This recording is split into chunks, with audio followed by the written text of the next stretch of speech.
지난 주일, 지난 월요일 저녁에 우리나라 전체에 얼마나 강풍이 세게 바람이 불었는지 인천공항으로 달려가던 자동차가 거친 바람에 휩쓸려서 고속도로 난간을 들이받고 그대로 누워있는 그런 뉴스를 봤습니다. 또 부천 원미동의 어떤 빌딩에서는 건물 옥상에서 현수막을 거두려고 올라갔던 사람이 바람에 날려서 1시간 동안 높은 현수막을 붙들고 높은 현수막 꼭대기에서 매달려서 왔다 갔다 하며 거의 죽을 뻔했었는데 옥상 꼭대기에서 마침 출동한 소방관이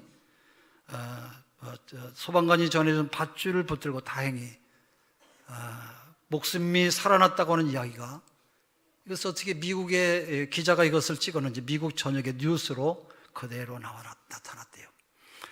여러분, 우리가 살아가는 이 세상은 만만하지가 않습니다. 아무것도 아닌 조그만 일로 어려움을 당해서 생명을 잃는 사람이 있는가 하면 어떤 사람은 이처럼 폭풍우 가운데도 목숨이 살아나는 기적과도 같은 그런 은혜가 있는 것입니다. 여러분의 모든 삶에 항상 하나님이 도우신 행운이 여러분 속에 함께 하시기를 바랍니다. 여러분은 신앙의 본질이 어떤 것이라고 생각하십니까? 몸이 아픈 사람에게는 병을 고치는 것이 본질이에요. 또 돈 때문에 고생하는 분에게는 돈 문제가 해결되는 것이 본질일 수가 있어요. 자녀 때문에 고민하는 사람에게는 자녀 문제가 교회를 다니는 본질이 될 수도 있어요. 그러나 우리 사람에게 가장 중요한 것은 죽고 사는 문제예요. 이 문제는 그렇게 단순하지가 않습니다. 우리 사람에게는 육신이 있고 정신이 있어요. 또 소중한 영혼도 있어요. 이 세 가지를 다 가지고 사는 것이 바로 우리 사람이에요. 육신은 죽으면 땅으로 들어가서 흙이 되고, 육신이 죽으면 우리의 생각하는 것도 모두 다 끝나고 말아요. 그러나 사람의 영혼은 하나님과의 관계이기 때문에 죽지 아니하고 영원히 사는 것이에요. 영혼의 문제를 가장 소중하게 여기는 것이 바로 신앙의 본질입니다. 오늘 본문은 예수님께서 이 땅에 계시면서 하신 말들을 말씀하고 계세요. 많은 사람들을 가르쳤어요. 그리고 또 복음을 전하셨어요. 또 모든 병과 모든 약한 것들을 고치셨다고 말씀하고 있어요. 예수님께서 행하신 이 세 가지는 신앙의 본질이 아니에요. 신앙의 본질은 그 다음에 말씀하세요. 36절과 37절의 말씀인데, 무리를 보시고 불쌍히 여기시니 이는 그들이 목자 없는 양과 같이 고생하며 기진함이라. 이에 제자들에게 이르시되 추수할 것은 많되 일꾼이 적으니 그러므로 추수하는 주인에게 청하여 추수할 일꾼들을 보내주소서 하라 하시니라 그랬어요. 여러분, 이 말씀에서 가장 중요한 것이 어떤 것입니까? 가장 중요한 것은 영혼을 불쌍히 여기시고 사랑하시는 바로 예수님의 마음이에요. 바로 영혼을 천국에 보낸 것이 신앙의 본질입니다. 교회는 지옥 갈 사람을 전도해서 천국 보내는 것이 또한 교회의 본질이에요. 우리는 예수를 믿어서 구원받고 새 생명을 얻어 교회를 다니고 있어요. 이제는 다른 사람의 영혼을 불쌍히 여기는 그런 주님의 마음을 가져야 될 것이에요. 이것이 신앙의 본질이기 때문에 그렇습니다.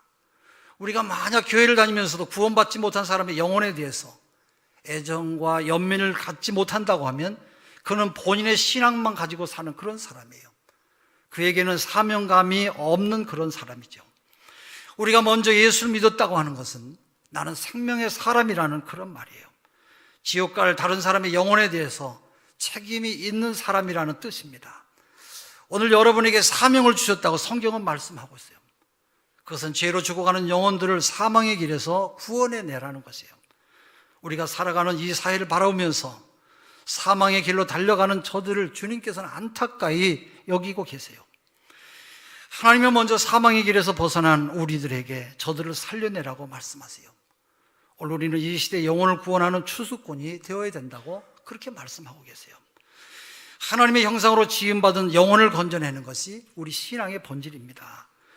그렇다면 우리가 어떻게 영혼을 구원할 수 있는 추수꾼이 될 수가 있겠습니까? 그 하나는 세상 사람을 보는 눈이 변해야 돼요. 사람은 자기 자신이 바라보는 눈에 따라서 인생을 살아가요. 저는 주님의 일이 아주 소중하다고 생각했기 때문에 목사가 되었어요. 여러분, 신앙인이 되었다고 하는 것은 하나님의 눈으로 세상을 바라본다는 그런 말씀이에요. 본문에는 무리를 보시고 불쌍히 여기시니 이는 그들이 목자 없는 양과 같이 고생하며 기진함이라 말씀하고 있어요. 예수님의 이 말씀에서 알 수가 있는 것은 우리가 영혼을 구하는 추수꾼이 되기 위해서는 바로 세상을 바라보는 눈이 예수님과 같이 변해야 된다는 것이에요. 예수님은 찾아오는 무리들을 보시고 다음과 같은 것을 느끼셨어요. 성경에 보면 고생하며 그랬어요. 고생이라고 하는 뜻은 추운 겨울에 발가벗겨진 나무를 뜻해요. 여러분, 추운 겨울에 발가벗겨진 나무가 얼마나 춥겠어요. 바로 그렇게 여러분 고생하며라고 하는 말씀을 주님은 그런 뜻으로 말씀하고 있어요. 더 나아가 껍질 또는 가죽을 벗기다, 난도질하다, 갈기갈기 썰다, 자기를 괴롭게 하다, 이런 뜻이 있어요. 이것은 염려와 근심으로 마음이 초조한 상태를 말해요. 이 세상의 모든 사람들은 염려와 근심으로 마음이 바짝바짝 말라버린 상태를 말한 것이에요. 또 하나는 주님께서는 목자 없는 양이라고 그렇게 말씀하세요. 우리가 여러분 이 땅을 살아갈 때 수없이 많은 사람들이 우리의 곁을 스치며 지나가요. 이런 사람들을 볼 때 여러분은 무엇을 생각하십니까? 오늘 36절에 주님은 그 무리들을 향해서 목자 없는 양으로 보셨다는 것이에요. 예수님은 사람들을 영적으로 보는 눈이 있었어요. 육체적으로 보면 그들은 군중이고 무리에 지나지 않습니다. 그러나 주님께서는 그들을 목자 없는 양과 같이 그렇게 보셨다는 것이에요. 여러분, 목자 없는 양은 어떤 존재입니까? 여러분, 양은 50m 앞을 보지 못할 정도로 시력이 아주 약한 동물이에요. 그래서 눈앞에 있는 풀만 쫓아가다가 길을 잃어버리기가 아주 쉬운 그런 동물입니다. 또 양은 자기 힘으로 자기 자신을 방어할 수가 없어요. 양이 여러분 뿔이 있습니까? 날카로운 이빨이 있습니까? 아니면 발톱이 있습니까? 다리는 몽땅해서 여러분 빨리 달리지도 못해요. 양에게 사나운 짐승이 공격하면 한순간에 밥이 될 수밖에 없는 존재가 양이에요. 그러므로 양은 목자 없이는 살 수가 없는 그런 연약한 존재입니다. 어떻게 보면 예수 믿지 않는 사람은 영적으로 보면 누구든지 다 목자 없는 양과 똑같아요. 그들은 눈앞에 먹이만 쫓아가다가 절벽에 떨어지기도 하고, 또 내가 하고 싶은 대로 하며 살다가 길을 잃어버리고 짐승의 밥이 되기도 하고, 마침내 이 세상을 떠날 때는 영원한 멸망의 길에서 죽음을 맞이하게 되는 것이에요. 이렇게 한순간에 세상을 떠나고 방황하는 사람들, 여러분은 어떻게 생각하십니까? 그동안 우리는 사람을 육체적이고 세상적인 조건으로만 보고 전도하기를 여러분 주저하지는 않으셨습니까? 겉으로만 보지 마시고 그들의 심령 깊숙이 있는 그들의 공허함과 피곤함과 애로움과 그들이 갖고 있는 그 고뇌를 볼 수 있는 여러분이 되시기를 바랍니다. 우리 주변에는 그런 사람들이 생각보다 아주 훨씬 많이 있어요. 사실 우리 주변에는 우리보다 돈 많은 사람들도 얼마든지 많이 있고, 또 매우 똑똑하게 많이 배운 사람들도 얼마든지 있어요. 또 그들이 살아가는 모습을 보면 나름대로 세상을 재미있고 어떻게 보면 아주 멋있게 살아가는 것 같아요. 예수를 오래 믿고 신앙이 좋다고 생각한 집사님이 잘 사는 불신자를 보면서 무심결에 이렇게 말했어요. 아이고, 우리는 언제 저만큼 살아보냐, 부러운 듯이 그렇게 말을 했어요. 여러분, 예수를 믿어도 영적으로 보는 눈이 어두워져 있기 때문에 이 집사님은 세상을 보고 그 부귀를 보고 힘들어하고 고통스러워하는 것이에요. 우리 성도들의 영적 상태는 불신자를 얼마나 불쌍히 여기는 눈이 있느냐, 거기에 따라 결정이 되는 것이에요. 예수를 오래 믿어도 불신자를 볼 때 불쌍한 마음이 들지 않는다고 하면 혹시 나는 아직도 영적인 소경이 아닌가, 내 자신을 한번 돌아봐야 될 것이에요. 주님은 목자 없는 양들을 보시면서 울고 계셨어요. 잠깐 살다가 영원한 멸망의 길로 달려갈 것이기 때문에 그래요. 또 세상을 정치적으로 생각하는 정치가들은 한 표로 볼지 모르겠어요. 장사하는 사람은 돈으로 보일지도 모르겠어요. 예수라는 사람에게는 작품의 대상이 될 수도 있어요. 그러나 주님께서는 무리들을 보았을 때는 목자 없이 고생하며 방황하는 양으로 그렇게 생각하셨어요. 양은 매우 특이한 동물로 양에게는 방향 감각이 전혀 없어요. 자기 자신이 어디로 가는지도 몰라요. 나라는 존재가, 내 운명이, 내 인생이 지금 어디로 가고 있는지도 전혀 몰라요. 여러분은 어떻게 생각하십니까? 여러분은 내 인생이 지금 어디로 가는지 아십니까? 여러분, 양은 아주 겁이 많은 동물이에요. 우리가 지금 교회에 당당히 앉아 있습니다마는 어떤 분이 병원에 가서 진찰을 받았는데 의사 선생님이 아이고, 피암 같습니다, 간암 3기네요, 그렇게 말한다면 여러분 그 말을 듣는 순간에 여러분 마음이 어떻겠어요? 아마 그 말을 듣는 순간에 내 존재가 다 무너지는 것처럼 두려워하고 염려하는 그런 연약한 것이 우리 인생들인 것이에요. 또 양은 아주 더러운 동물이에요. 겉으로 볼 때는 아주 모두가 다 신사숙녀 같습니다만은 너무나 쉽게 환경 속에서 오염되고 세속화되기 쉬운 존재가 바로 우리들이에요. 성경은 그래서 말씀하시기를 우리는 다 양 같아서 그렇게 말씀하고 있어요. 그러나 양의 이런 모든 문제들은 하나만 있으면 모든 것이 다 해결이 돼요. 그것은 바로 목자예요. 목자만 있으면 방향을 잡아줘요. 앞서가요. 양들을 든든하게 지켜줘요. 또 양들을 깨끗하게 씻어주세요. 그래서 주님께서는 말씀하시기를 나는 선한 목자다. 나는 양들을 위해서 목숨을 버린다. 그렇게 말씀하셨어요. 예수님은 세상의 사람들의 모습에서 수많은 근심과 걱정과 잘못된 가치관으로 삶의 방향을 잃어버린 사람들의 모습을 보셨어요. 그리고 영혼이 완전히 바짝 말라버린 장작과 같이 세상이라고 하는 화염불에 활활 타오르는 그들의 상태를 보셨다고 말씀하고 있어요.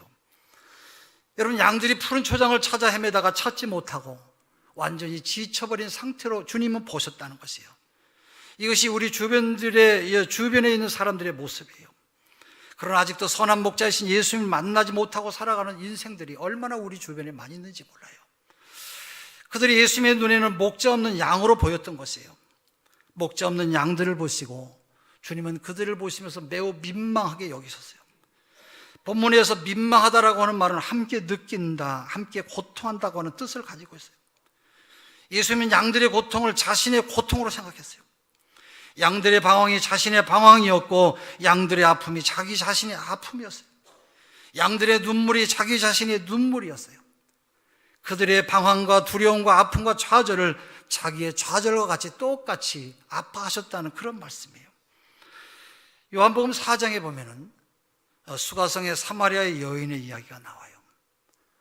우물가에서 물을 깃는 수가성의 여인을 주님께서 만나시죠. 이 여인은 쾌락의 삶을 살아가는 여자로 이미 5 남자와 결혼했어요. 그러나 5 남자들은 이미 다 떠나갔고 지금 살고 있는 남자는 내 남편이 아니고 잠시 함께 살아가는 어떻게 보면 동거생활하는 그런 사람일 수도 있어요. 돈 있는 남자를 만나면 내 인생이 푸른 초장과 많은 맑은 시냇가와 같은 그런 인생이 될 줄로 알았어요. 그러나 그런 사람을 만났습니다만 영혼의 갈증은 점점 더 심해졌어요. 인생이 허무하고 고통스러워요. 그때 예수님께서 우물가에서 물을 길고 있는 이 여인을 찾아갔어요. 이 여자에게 있는 것은 고생과 유리함과 정치 없는 방황밖에 없어요. 예수님은 이것을 그대로 보셨어요. 이런 사람을 찾아서 그들의 영과 육을 치료하시는 것이 바로 예수님의 사역이었어요. 여러분들도 예수님과 같이 사람의 영혼을 보시는 영적인 눈이 열리시기를 주의 이름으로 축원합니다. 두 번째로 추수할 것은 많은데 일꾼이 적다고 하는 것을 주님이 말씀하셨어요. 여러분 생각해 보세요. 예수 믿는 사람이 더 많습니까? 아니면 예수 안 믿는 사람이 더 많습니까? 예수를 말은 모르는 사람들이 너무나 많이 있어요. 예수님의 말씀대로 추수할 영혼들이 얼마나 많은지 몰라요. 그러나 여러분 추수할 일꾼도 또한 적다는 것이에요. 본문은 이렇게 말씀하세요. 37절에 이에 제자들에게 이르시되 추수할 것은 많되 일꾼이 적으니 그러므로 추수하는 주인에게 청하여 추수할 일꾼들을 보내어 주소서 하라 하시니라 그랬어요. 구원받아야 될 영혼이 너무 많이 있다는 것이에요. 본문은 전도할 영혼을 추수하라고 주님께서 말씀하고 있어요. 이 말은 지금 수확할 것을 말씀하는 것이에요. 지금 전도에서 구원받을 영혼들이 얼마나 많이 있는지 모른다는 것이에요. 지금 내가 전도하기만 하면 전도될 사람들이 많이 있다는 것이에요. 그러나 여러분 문제가 어떤 것입니까? 추수할 일꾼들이 적다는 것이에요. 전도하려고 하는 사람이 적어요. 영혼을 사랑하는 사람이 너무 적어요. 하나님 나라를 확장하려고 하는 사명감을 가진 사람들이 너무 적다는 것이에요. 이런 급박한 상황에 주님께서 말씀하세요. 일꾼을 보내어 주소서 기도하라 그렇게 말씀하세요. 여러분 영혼을 구원하는 일은 영적인 일이에요. 영적인 일에는 악한 사단의 세력이 얼마나 역사하는지 몰라요. 그러나 주님께서는 그런 사람들에게 기도하라고 말씀하세요. 기도하기만 하면 악한 세력이 물러가고요. 반대로 전도하려고 하는 사람들이 여기저기서 기도를 통해서 나타나기 시작하는 것이에요. 할렐루야. 내가 이렇게 잠자고 있을 때가 아니구나. 내가 한 영혼이라도 건져내야 되겠다고 하는 이런 마음을 성령께서 우리 사람들의 마음에 부어주신다는 것이에요. 그래서 생각하지도 아니한 헌신자들이 많이 생긴다는 것이에요. 그리고 또 그들에게 능력을 부어주세요. 오늘 본문을 보세요. 마태복음 10장 1절부터 보면 이렇게 말씀하세요. 제가 읽습니다. 예수께서 그 12제자를 부르사 더러운 귀신을 쫓아내며 모든 병과 모든 약한 것을 고치는 권능을 주시니라 그랬어요. 권능을 주시기 때문에 너희는 전도하러 나가기만 하라는 것이에요. 그러면 전도에 필요한 권능을 내가 다 줄 것이라고 말씀하세요. 너희는 가만히 가기만 하라는 것이에요. 가서 사단의 손에서 처형을 기다리는 저 영혼들을 살려내라는 것이에요. 죽음의 곁에 길에 있으면서도 그것을 알지 못하는 저 불쌍한 영혼들을 향해서 주님은 가라고 애타게 간절하게 요구하고 계세요. 우리가 영혼을 구원하는 추수꾼이 되기 위해서는 우리 주님 말씀에 순종해야 돼요. 헌신해야 돼요. 영혼을 향해서 가라고 하는 말씀에 헌신해서 제자들이 나가서 복음을 전했을 때 주님께서 제자들에게 자기 자신들에게 주신 능력을 모두가 다 체험했어요. 사람들이 구원받는 것을 모두가 다 경험했어요. 그들이 돌아와서 예수님께 보고를 하지요. 누가복음 10장 17절에 이렇게 말씀해요. 70인이 기뻐 돌아와 가로되 주여 주의 이름으로 귀신들도 우리에게 항복하도이다. 18절 예수께서 이르시되 사단이 하늘로서 번개같이 떨어지는 것을 내가 보았노라. 내가 너에게 뱀과 정갈을 밟으며 원수의 모든 능력을 제어할 권세를 주었으니 너희를 해할 자가 결단코 없으리라. 그러나 귀신들이 너에게 항복하는 것으로 기뻐하지 말고 너희의 이름이 하늘에 기록된 것으로 기뻐하라 하시니라. 누가복음 10장 17절에 말씀하세요. 이러한 놀라운 역사들은 지금도 전도하고 기도하는 자들에게 나타나는 역사인 것이에요. 그렇기 때문에 우리는 기도하고 나가기만 하면 돼요. 내가 영혼의 추수꾼이 되기만 하면 바로 놀라운 성령의 능력으로 충만해지는 줄로 믿습니다. 어떤 나이 많은 전도사님이 기독교 서점에서 전도지를 많이 주문하고 있었어요. 그러면서 점원에게 힘없이 말했어요. 내가 오늘 전도지를 사가는 것이 어떠면 마지막이 될지도 모르겠습니다. 나는 이제 너무 늙어서 전도지를 들고 다니면서 전도할 만큼 내 기력이 남아있질 않습니다. 내게 한 가지 소원이 있다면 그동안 수도 없이 많은 전도지를 나누어줬는데 아직까지 내가 준 전도지를 보고 예수를 믿게 되었다고 하는 사람은 한 사람도 만나지 못했습니다. 혹시나 내가 그동안 헛수고만 한 것은 아닌지 그것이 아주 못내 아쉽습니다. 그때 서점 한쪽에서 책을 고르고 있던 어떤 젊은 사람이 다가와서 나이 많은 이 전도사님을 유심히 보다가 밤늦게 아는 체를 했어요. 저 노인께서는 저를 잘 모르시겠습니다만 저는 노인을 잘 알고 있습니다. 10년 전 6월 25일 오후 6시 30분경에 노인께서 안산역 앞에서 저에게 전도지를 주셨습니다. 저는 그 전도지를 읽고 예수님을 영접했습니다.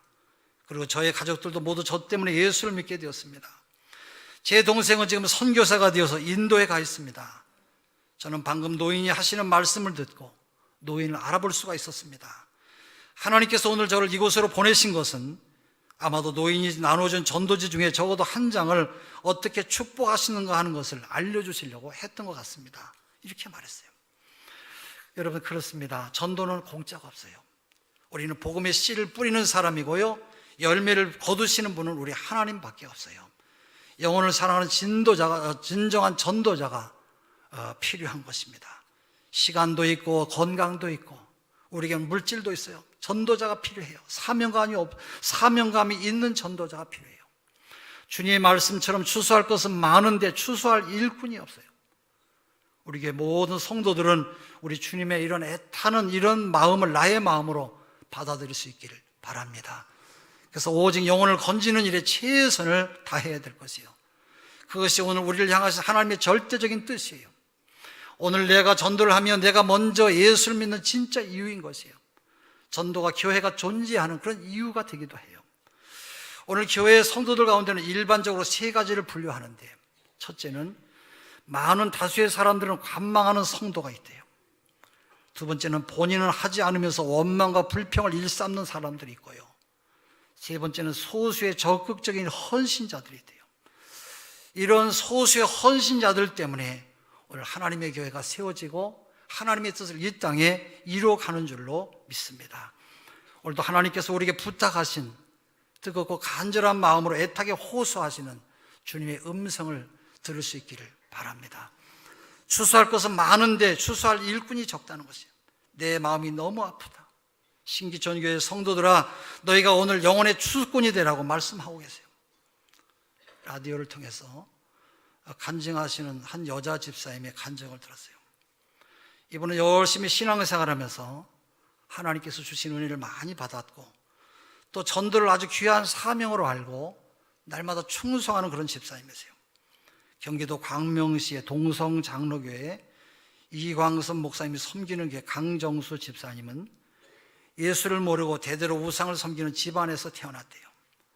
중학교 2학년 때 친구 따라서 교회에 첫 발을 디딘 이래 지금까지 믿음의 생활을 계속해서 하고 있는데 교회 생활이 얼마나 재미있었는지 학교에서 집으로 가지 않고 먼저 교회에 들려서 청소하고 나머지 해야 될 일들을 쭉 해왔대요.